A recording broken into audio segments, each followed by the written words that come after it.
Hi guys, Bernie here. Alright, just thought I'd do an actual proper update video on Wellington Road.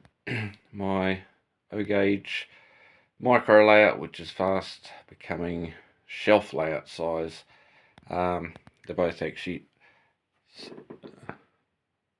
got a new module on the way, and they're both on trestle tables, fold-up tables.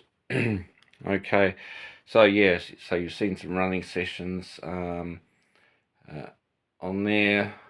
I'll show you the new Digitrax controller, which is fantastic. The moment I've been working on it today, I've got a 3-day weekend, so the Transversa is still part of the layout, which is now just down on the floor underneath the new module. So I bought 2 more pieces of class 1 to code 124 track. For those of you who are really observant would have noticed that the back line on the Transversa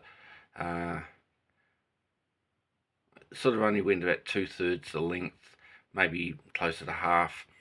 So I've used one small section to finish that, so I've just got to solder them together. Actually, the back line is not actually spliced and soldered to the main feed for the Transversa, but that back track just fits the Dapol class 122, and that will be its off-scene storage when it's not operating. So the Transversa will be for the class 122 anyway, will be that part of the line that's not modelled past the station will be the maintenance sheds or the storage tracks for rolling stock at the other end of the yard.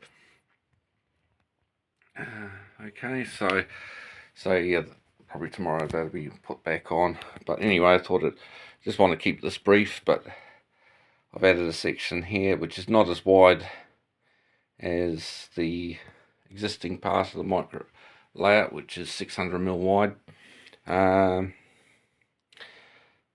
Reason being is this is more, at the moment, will be a Scenic fiddle yard section with view for the upcoming RailX Model Railway exhibition. I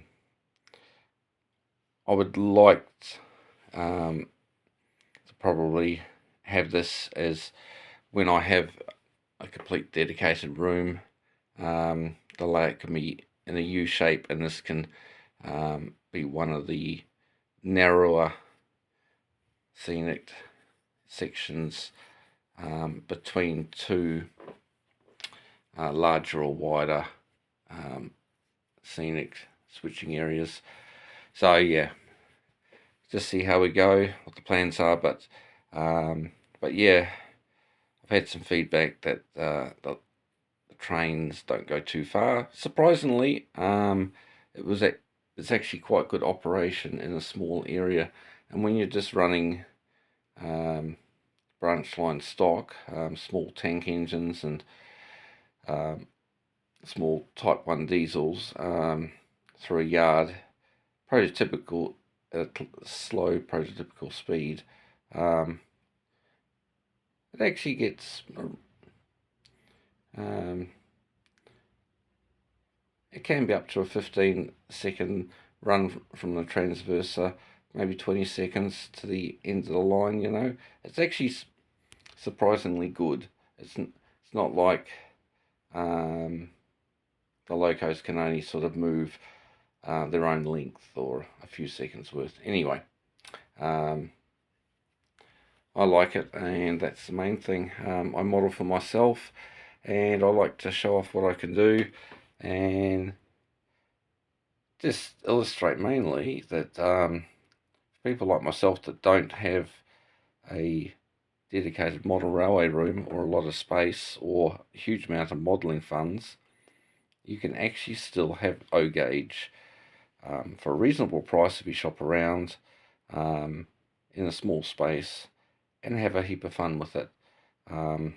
I find O is so much better for switching and shunting than my double O, and that's one of the reasons why I'm so enamored with it. I've got the O gauge bug, and even though I've still got Metal Co,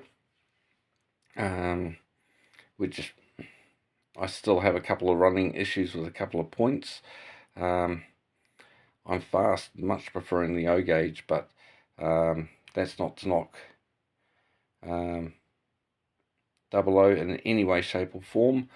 I know probably the majority of my subscribers and viewers model double O gauge, but I always thought I could never afford to do it. Alright, I'm at a stage where I don't have mortgage or dependents to support, which does help. But yeah, but it is, I like the size, the weight of the rolling stock. It's just fantastic, and you don't have, you can have prototypical couplers via the chain couplers, and you don't have those ugly looking tension locks, or even unprototypical, especially if you're modeling steam error Cadian knuckles. But anyway, so the purpose of this part of the layout will be predominantly a scenic area, to assemble a train to actually run into the yard, sit at the station, and then pull the train apart, so to speak, move the wagons using the Transversa, and then moving them into their various spots, like the coal wagons have the coal tipple. I've got a tank wagon coming, so this little section down the end is going to be a small area for emptying diesel or fuel oil tanks into my little tanker, which is going to be repainted. It's not going to be a brewery tanker, but yeah, it's going to be a fuel oil tanker. And then of course the box vans. I've got the goods shed there. I've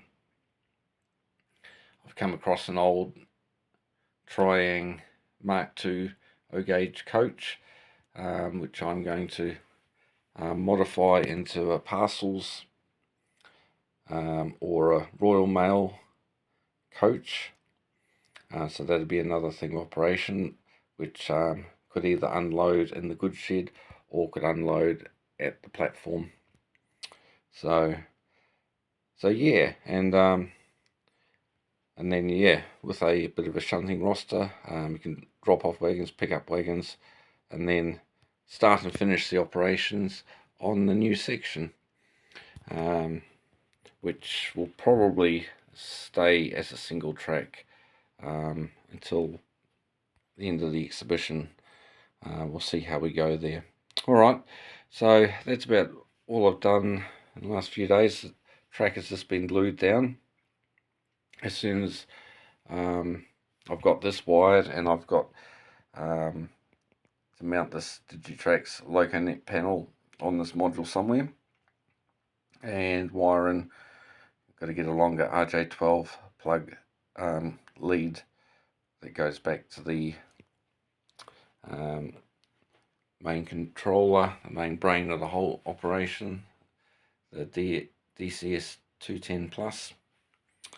And yeah, obviously this is I just put some alligator clips on the track with a feed from the controller just to test the curve, and the pannier tank just handles it. Class 15 is fine, and I dare say the Class 122 will be fine too, being a bogeyed vehicle. Alright, not much else has changed since then. Layout's temporarily unplugged, but in the next video I've actually added a small bit of LED strip which I had left over from my Ashford North layout, which has actually been mounted inside the goods shed, and I can change the colours. So I've got that sort of a warm white colour So that's lit up too, as well as all the other lights on the layout. Alright guys, thanks for watching.